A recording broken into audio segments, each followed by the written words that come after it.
Well, thank you all for coming out tonight. It's dinner time. What are you doing here? I was telling a couple of people on the way down, this is like really nervous for me.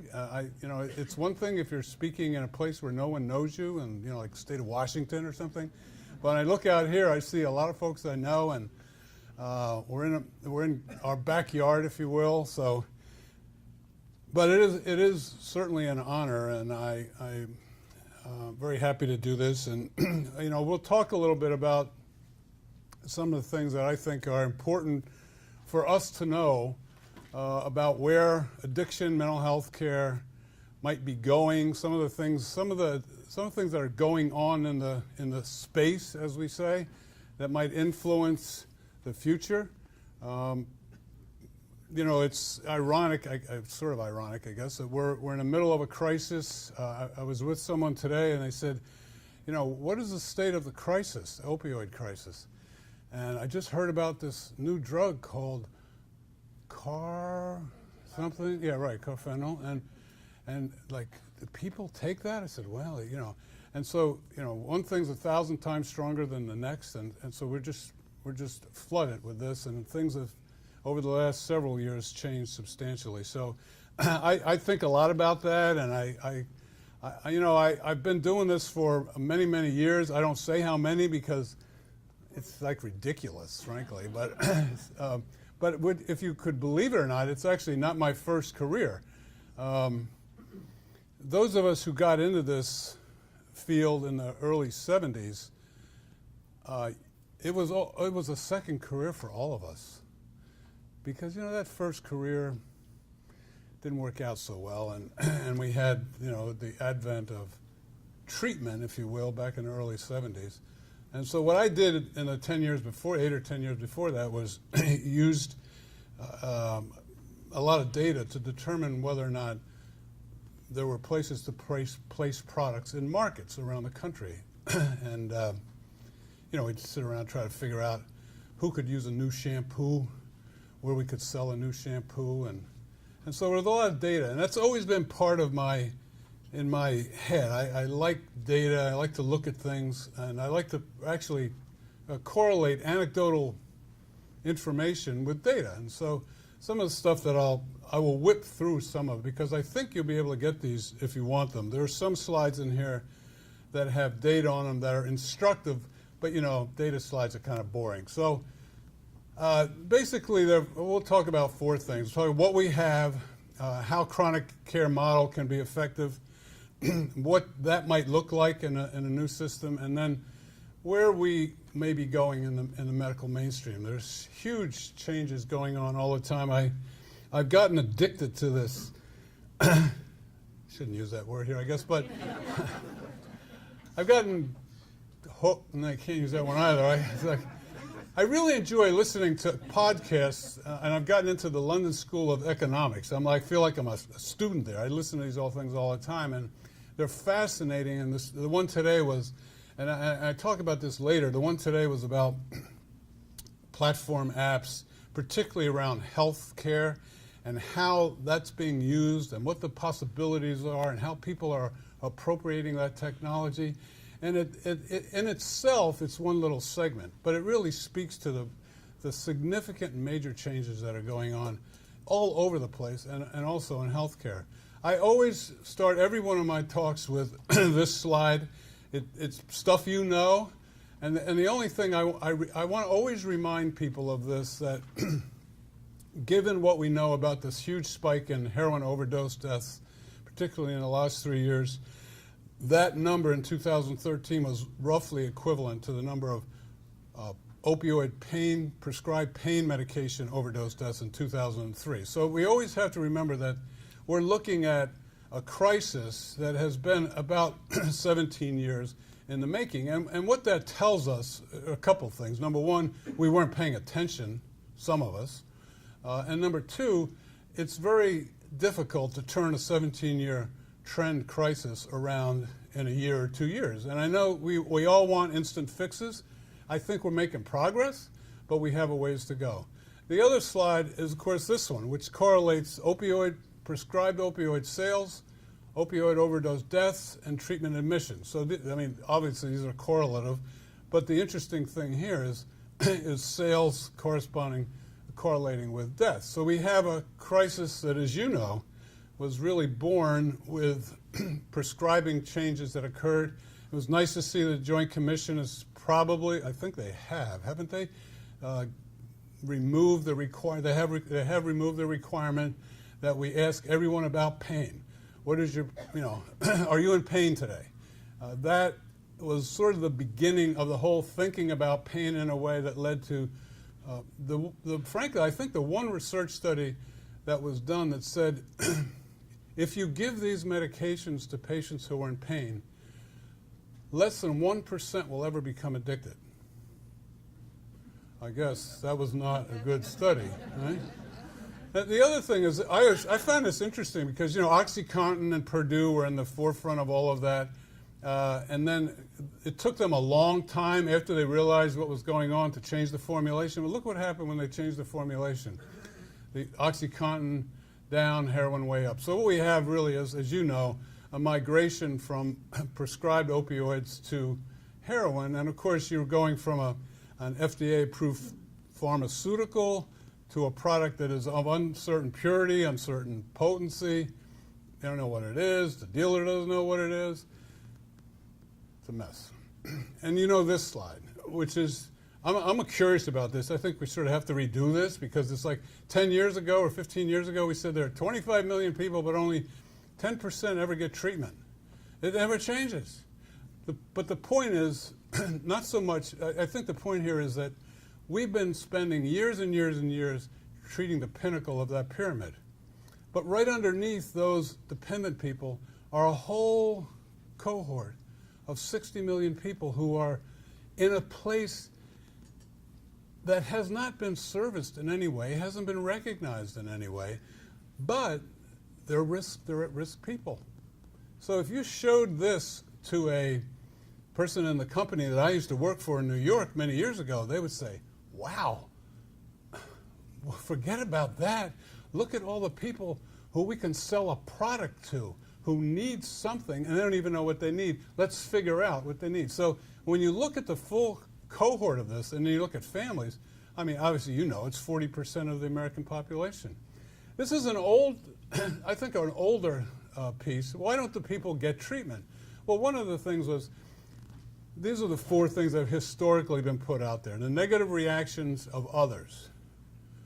I thought that was kind of curious. I'm not going to go get help because I don't want other people to think badly of me. You know that when you do your work. That's changing. Access barriers. Well, there are access barriers across all healthcare. They're variable, depending on your station in life, your socioeconomic status, kind of insurance you have.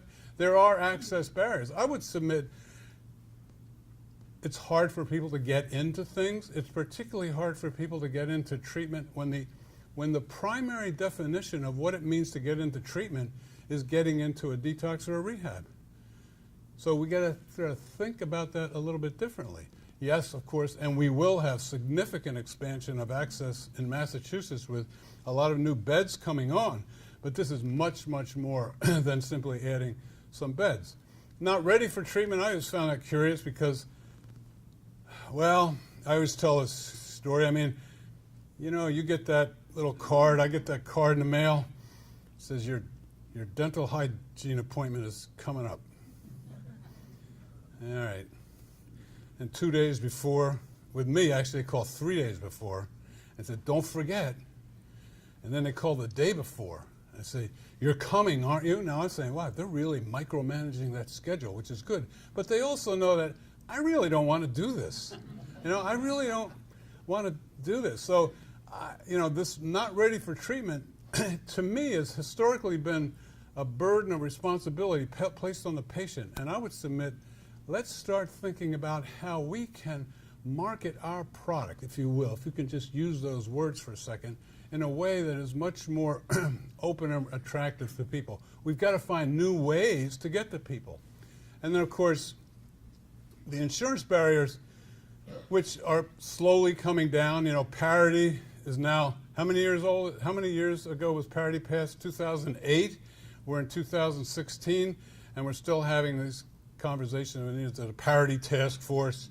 We actually have an attorney that comes to our place a couple times a month, I think, to meet with the UR people, and we'll sit with patients to examining these situations. So it's a struggle. We haven't really achieved parity. It will come, and it will come because of all the crises that have been put upon us in this society.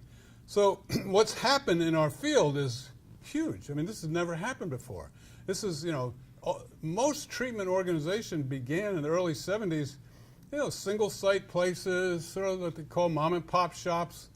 But look what's happened over the last, particularly, that goes up to 13 or 14, and it hasn't stopped.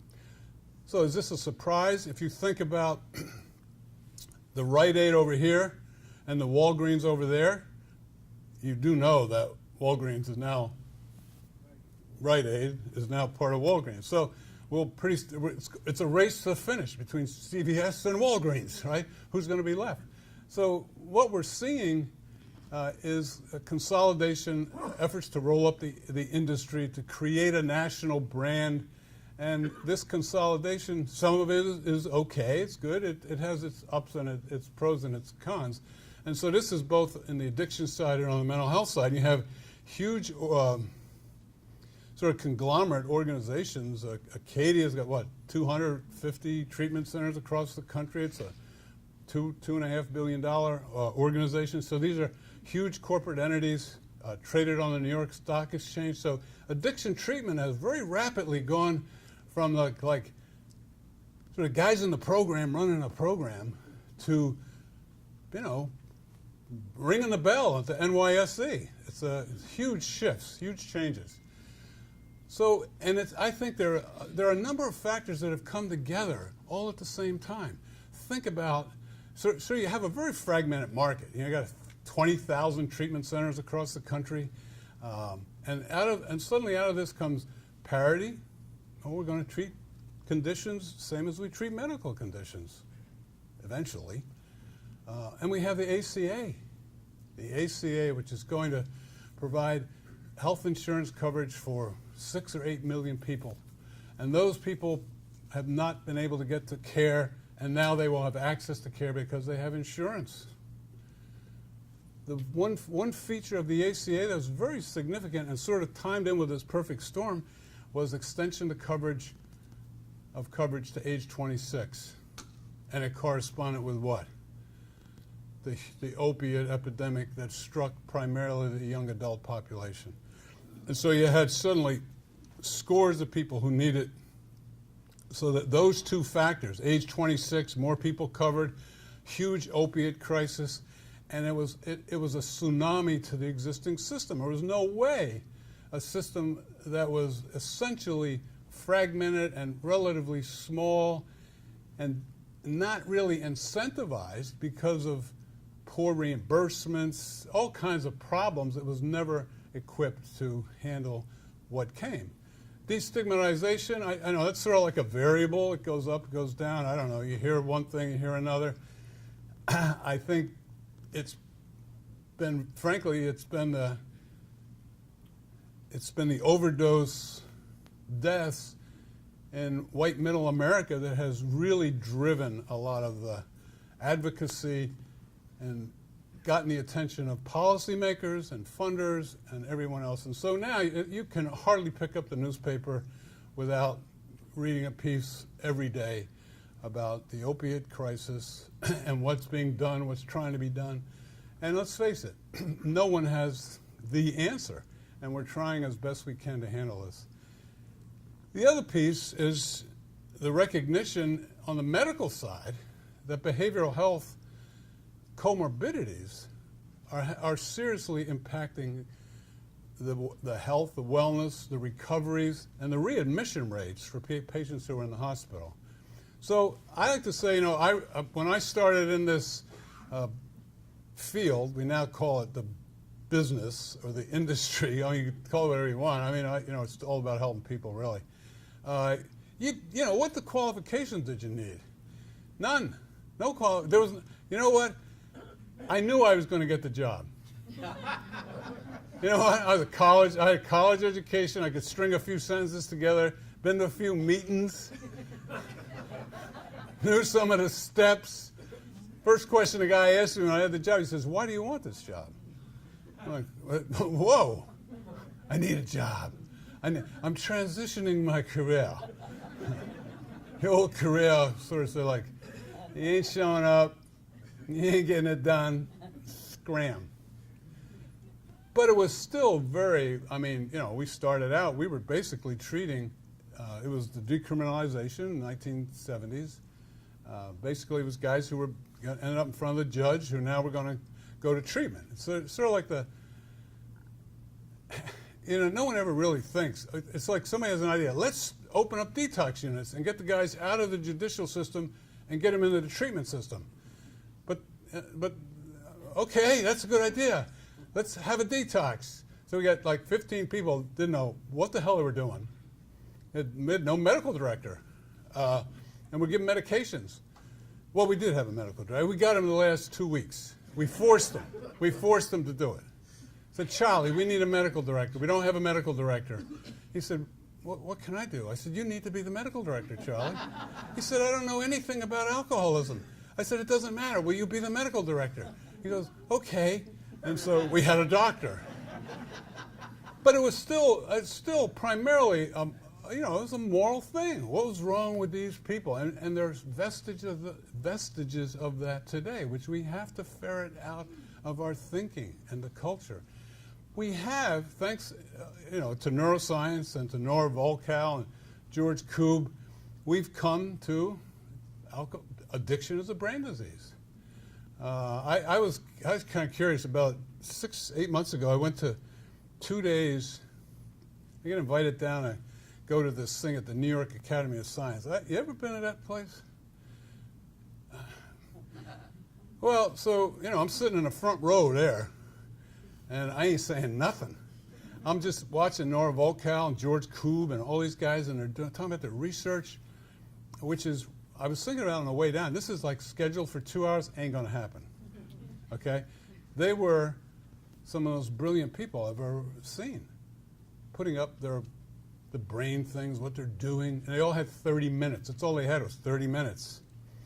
And I'm thinking, wow, how many people in our field really sort of know this stuff? Or, you know, not know, you know, you gotta know all the amygdala, all the detailed stuff, but have a working model in their mind about the brain disease called addiction. It's different than a lot of other things. And the areas of the brain that are affected, they inform us about what we see with patients. It's not just about, you know, Ken's not motivated. Ken's not getting it. No kidding. Ken's a mess. No, you. Dr. Friedman is a good guy. He's a good guy. So we have to understand that what we see in presentation is due to dysregulation in brain function, and it's clear, and we have to know this. So we've come a long way that way, and we've come a long way. Well, you know, like, and we've come a long way from, you know, when we first started, we had they gave us a wing in the hospital. It was like a wing that hadn't been used for 15 years. Like, you guys can have that wing. I'm like, all right. You know, some of you have heard this story before. You know, we were in there for a while. We're in the hospital, and the administrator hated us. He hated the patients. He hated us. What are these people doing in my hospital? You know, it's a hospital. And he said one day, he said, "We are no longer providing food service to that wing." We're like, we're in the hospital. The dietary department's no food for this wing. In other words, it was like, we're not serving those drunks because they don't belong in our hospital. So that lasted a day, by the way, because even then, you see, when you're like in the early days, when your mind is not quite, you know, you have devious things. So we said, oh, well, this is what we're going to do. We're not going to try to reason with this guy because we were going to So we call the Red Cross. I mean, we got to eat, right? Said, you call the Red Cross, I'll call the newspaper. We had food the next day.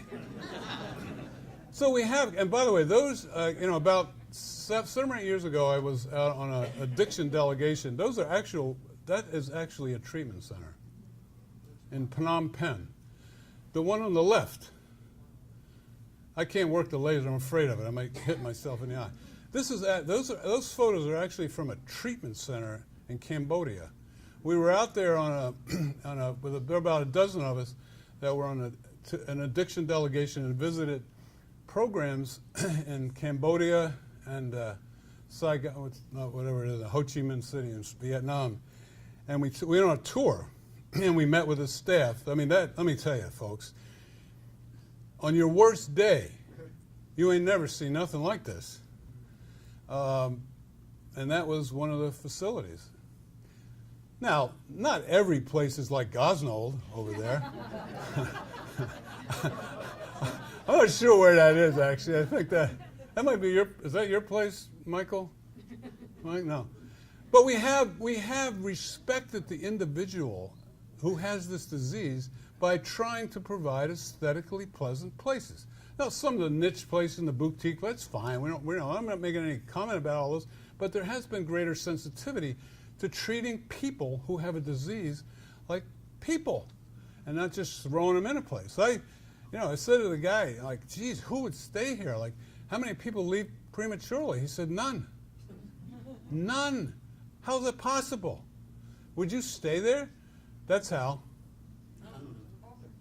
It's tough to get out of this place. Going over the wall here, you got to really be jonesing. So, geez, I remember standing in a courtyard with this guy, and he said, no one is. And I'm like, really? And I looked around, and I took out my little camera, and ka-chunk. So we have come a long way, both in terms of aesthetically pleasing facilities, quality of care, respect for patients, identifying this as a brain disorder, this is an illness. We now can show people on an MRI. So we're moving, think about this, we're moving to the medicalization, if you will, of this condition. So it only stands to reason that we're going to continue to do that. But what we haven't done is that we haven't really changed the model very much. Very, very slight changes in the model. And so what you have is just sort of revolving doors, and the perception, anyway, that treatment doesn't work because people drink alcohol again or use a drug again and need to go back to a place. And let me tell you, if you're working in a detox or you're working in an acute care setting, it's a challenge for people to do that. The people who do that are really important, special people because it tests your sensibilities and it challenges you. It challenges deep-seated cultural things about what the hell is wrong with you, even when you know the stuff about brain disorders. So this is what we've been doing. And so in Massachusetts, this is 2014, it's hard. Like they changed the system a couple of years ago. Now you can't get I can't get any information anymore. But 2014, 2015 was pretty much the same. 22,000 admissions to detox. Almost 9,000 were the same people in the same year. So 40% of the people who are going to detox are there multiple times in the same year. And when you look at longer-term programs, it's a little better, but not really a lot better. If you look at the longer-term residential, there are 2,500, 2,300 halfway house beds in the state. 75% of the people that are in those programs have been there before. They're long-term programs. Some of those programs are 6 months long. Now, I'm not suggesting that they're not good programs. It's an effective service, but it isn't enough. And what we have is essentially, if you could reduce that 40% to 30% or 35%, you free up 3,000 beds of care. And you provide some remedy to the access problem. And you could probably do it by creating lower cost models of care that help people stay better longer. Not forever, but longer. And so this is maybe not what you think, but this is prevailing sentiment. Send somebody to rehab. And I'm not, I mean, we have all these programs. I'm not suggesting that they're not useful programs, but we had this thing in our country where someone went to rehab for a month. That's supposed to be remedial. Now, it is to an extent. I'm always very curious about it. When you talk to medical people or insurance people, they're like, I don't get this now. You do individualized care? Absolutely. Well, then how come everybody is like ready on the 29th day? I got to take this call. Okay? So I call it, what I call it with our, and we've been working on this for a while, but we still struggle with it. So I said, look, what we're doing is calendar care. Right? So because now you got to deal with the challenge of the patient. The patient comes in on the 2nd of September, and they go like, on the 3rd of September, they say like, I'm leaving on the 1st of October.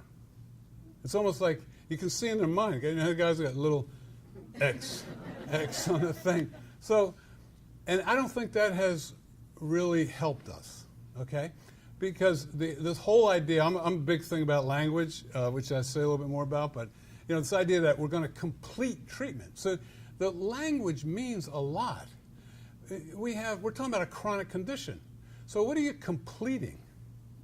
You're finishing a phase, maybe, I don't know. And so the other thing is about graduate. We've never figured out, like, what's the term we're going to use? I don't know what they're ready to graduate from the program. Okay, I mean, and I think we still use that term at Goslin. Well, we try not to, but we correct people when they use it. I don't graduate. We don't use that term because we figured out how to replace it. We're commencing it. No, can't do that either. But so the way we think about this is sort of like it's very fragmented.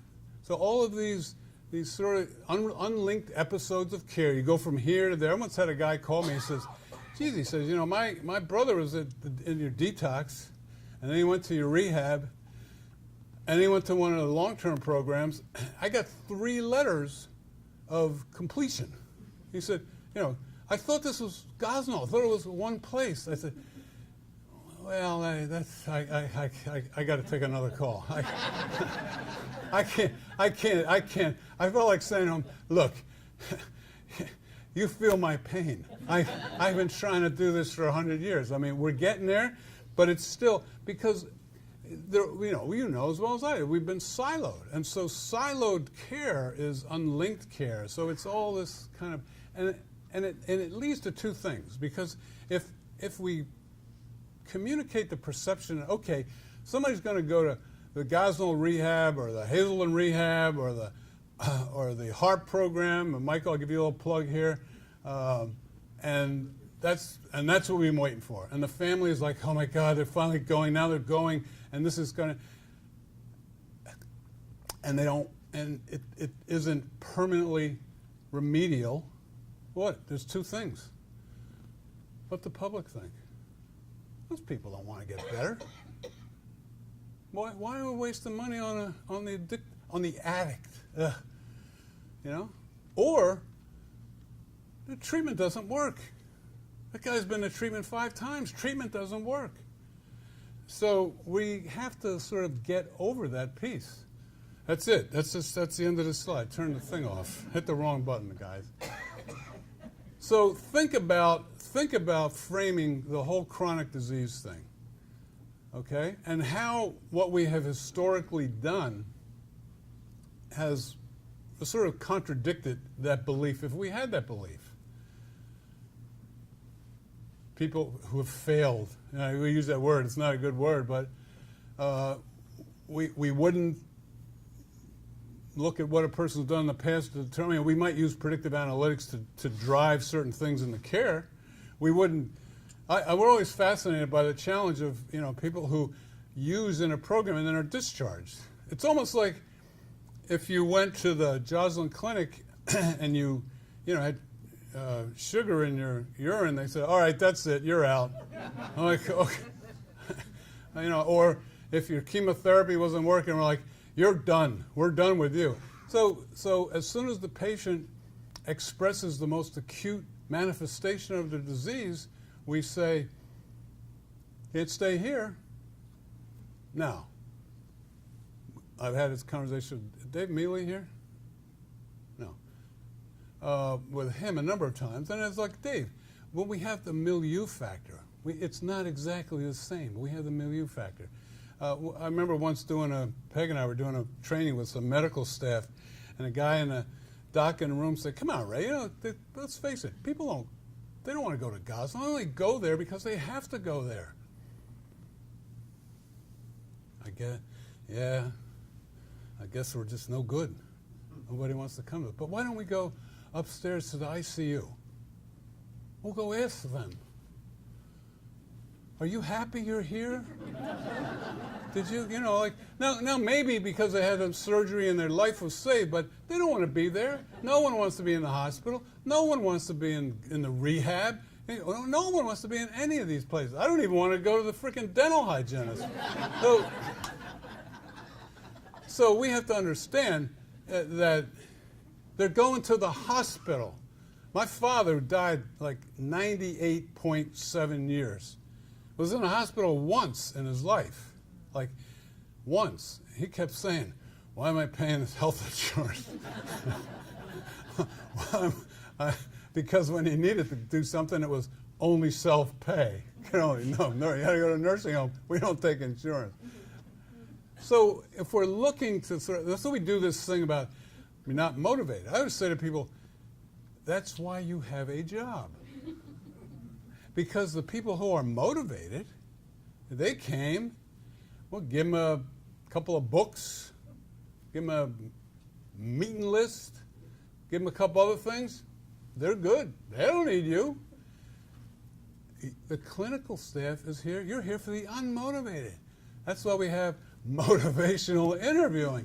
So that's why we're there. No one's ready. And so I think it's been convenient for us. I mean, I've done it in my career. I remember once saying to a guy, it was a physician back in the early 70s, I'm like, that guy hasn't heard enough.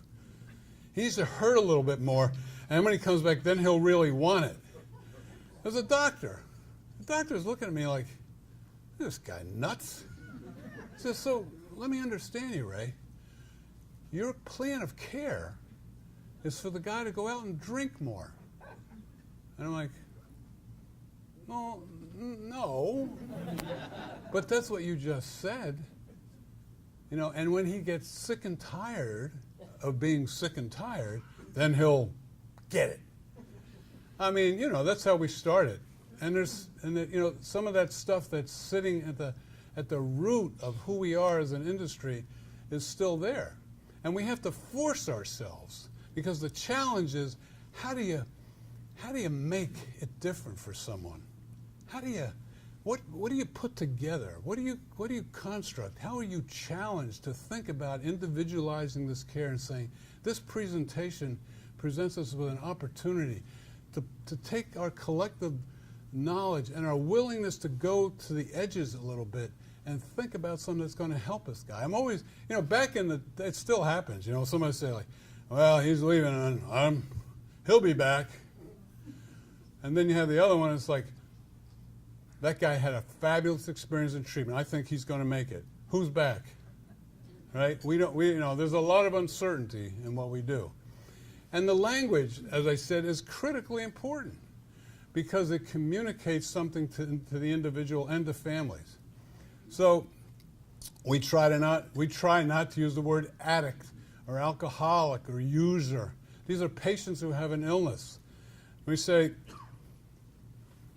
dirty urine's a bad thing at Gosnold, and I hope at every place, okay? So I always think about, you're in the exam room in a physician's office, and you did the urine test, you have diabetes, and the doctor opens the door, and he says, you got a dirty urine. I mean, does that ever happen? But I don't. I was in there. I was in there. I actually had my I have to go for the cholesterol thing, you know, like, it's interesting because like 3 weeks before I said, oh, I have to go to the hyperlipidemia check. I start taking the statin. I'm like, why wasn't I taking it before? I don't need that. I don't need that. I said, I was in there 40 minutes. And I was thinking, what if I died in here? Like, how embarrassing would that be for the guy? This is God honest truth. I was with this doc a few weeks ago, and I said, hey, he said, something happened last week. It never happened before. He said, what? He said, a guy died in my waiting room. I'm like, oh. I got to go online. I got to call my insurance company. I need somebody new. Clean and sober. So let's start talking about patients in remission. Substance abuser. Now, we've sort of gotten rid of that, right? So we've had trouble. You know, we say, you're an alcoholic, you're an addict, you're chemically dependent. Remember that? That was about 10 years we did that. Then we had substance abuse. That was a little bit. Now we have substance use disorder, which, okay, that's better. But abuse, because of the language, abuser reinforces commonly held beliefs about the people who have this condition. I don't even like behavioral health. It's like, well, it's naughty, naughty. So, but I don't know. That's sort of, we got it, right? So, and then you know, the whole thing about using and kicking out. It's very important, and patients respond, and families understand better, and medical people understand. When you talk about helping patients get into remission, that's a concept of a concept. It's something that they understand because that's the language that they use. So I would submit, if you haven't already, make an effort in your organization to force the language into something that's less pejorative and more respectful and dignified. It'll make a difference with your staffs, and it'll make a difference in how patients respond to you. And of course, you know, I go around, you know, we're for not-for-profit, so we have to go ask people, say, will you help us? Will you get? And the guy says, what's your success rate? I'm like, oh, God. Like, what's our success? Well, you know. So if you think about that, if we're thinking about a chronic condition, what's our success rate? How do you measure success with chronic conditions? You measure success with respect to how long does the person remain stable or remain in remission. If they have a recurrence of acute disease, how rapidly do you sort of re-intervene and deliver the care that they need at that level? And then, what is it like for them in remission? How's their functioning improved? Is life better for them? So when we think about success with a chronic condition, if we believe this is a chronic condition, then we'll start thinking about successful outcomes in a different way. And when we go a little further, you'll see that functionality is huge. And of all the conditions that people are treating across the health spectrum, the ones that we treat are significantly more influenced by the social determinants. And those are things that we have to pay attention to. So I put these up because if you haven't seen these, you don't know these, you should. And one of the only reasons I put the IOM thing up there is, well, it says actually things that were said in 2003, so it's like almost 15 years ago, and we're sort of trying to get our way there. Basically, this is what I think probably captures the whole talk in three things, you know, in three lines. The system currently can't do it. Trying harder to do the same thing isn't going to cut it. Maybe if we start thinking about changing the system, something might. And then, of course, the sort of corresponding monumental thing in healthcare with the Don Berwick triple aim, which is driving a lot of, you know, sort of philosophically the things that people are doing in terms of system development. So if you talk to the people that pay the bills, what are they really looking for? You know, I mean, you know, it's easy to say, well, they don't want to pay for anything. No one wants to pay for anything. But, I mean, yes, you know, and God knows fighting with, you know, fighting with those folks for the last 25 or 30 years, it's exhausting. I remember the first time I ever did it. I did one of the first URs we ever did. When UR, it was the guy who developed the program that eventually became Value Options. It was just a little place down in Virginia somewhere, and he was doing the managed care, and I was doing the UR. And we got in, and he said, the patient needs to be discharged and put on antabuse tomorrow. And I'm like, you're in Virginia. Like, you don't even know this guy. And so I have there are folks in the room who know me, so sometimes I get Italian thing, you know, well, what am I going to do? Hey, I'm not discharging them. Well, we're not going to pay. I don't care what you're going to do. We're not discharging. We're deciding when the guy. So I know we've been through this over and over and over and over again. In the end, even though we're coming from two different places, we really want the same thing. We want our patients to get better. And in terms of costs, which is sometimes, that's their perspective, they want lower costs, fewer hospital admissions, longer community tenure. We don't want people using high costs. I mean, who does? Nobody does. If they do require it, we want you to step up and take care of it. But yes, I'll take some of the responsibility for trying to figure out how to improve the overall health of the patients. And so it's all been about how do they create a system that forces you to do that. So truth be told, fee-for-service, about, I think, I won't be quoted on this, but I think about 35 or 36% of the contracts now with hospitals are non-fee-for-service arrangements. 80% of one particular health insurance plan's contracts are now in what they call alternative quality contracts, where risk is assumed by the provider. There's a shared risk. We're looking at, I'm sure you've done some of this. We certainly have in talking about pay-for-performance agreements, bundling rates, saying we'll give you X number of dollars for 6 months. You take care of the person. If you want to keep them in a high-cost rehab bed for 6 months, God bless you.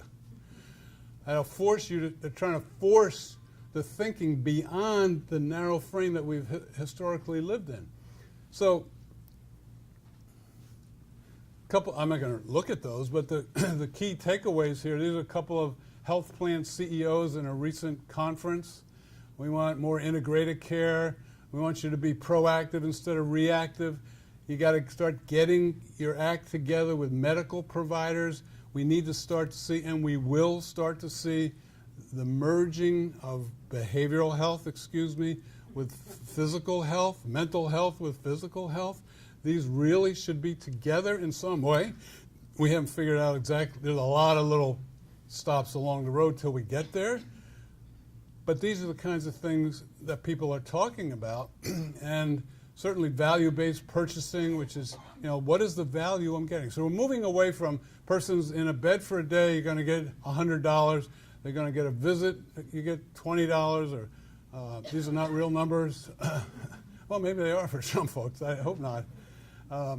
So how do we begin to sort of, it sort of says share responsibility, but it's actually putting providers at greater risk for assuming the wellness of a person. And essentially what they're measuring are typical HEDIS measures, 30-day readmission rates, 90-day readmission rates, spend per episode, transition to next level of care within 7 days. They're traditional kinds of things, and they're just taking them really from the medical side. So that's still an evolving thing. But why? And this gets into some of the data stuff, which I'm not going to bore you with, because persons with behavioral health disorders are costing 2 to 3 times as much as people without. So the per member per month cost is significantly higher. This is always, so we're spending, this is maybe a year or two old, so it probably changed. The numbers are close enough. Around $90 billion for behavioral health services, but we're spending $290 billion in the general medical system for behavioral comorbidities that are costing the system, mostly in ER and hospital stays. So when people look at those numbers, they say, my God, what are we going to do? We're over here, and everything else is over there. This is very recent from the Health Information and Analytics group in Boston. So you can't, from way back there, you can't see it, but these are readmission rates to hospitals. The one on the left is no behavioral health diagnosis, 11.4 readmission, these 30-day rates. The one on the right is with a disorder, 20%, it's almost twice as much. I mean, you think somebody's looking at these numbers? And then on that other side, it's the first one is mental health disorder first. The next one is substance use disorder. They're only, and then the 26 is co-occurring both. So these conditions are appearing in great numbers in the general medical system, in the healthcare system. And we're not there. This is, I found this very fascinating. These are readmission rates for medical conditions with and without behavioral health comorbidity. So you may not be able to see them, but the things down the axis there is arrhythmia, kidney disorders, renal failure, pneumonia, COPD, septicemia, and heart failure. The darker line is readmission rates without a behavioral health comorbidity, and the other longer line is readmission rates with a behavioral health comorbidity. And that could be depression, anxiety, some other disorder, or a substance use disorder. So if you're running a hospital and you're now in essentially a capitated system, a shared, I love it, right? Shared, we're going to share in the savings. All right. But it's okay. And you're taking risk. You know, right now, the hospitals are spending a lot of time looking at cardiovascular conditions that are responsible for readmission, or COPD. But when you stratify them out by with or without a behavioral health comorbidity, that's significant. It's significant. And let's face it, over 50% of the hospitals paid a Medicare penalty for failure to hit readmission targets last year.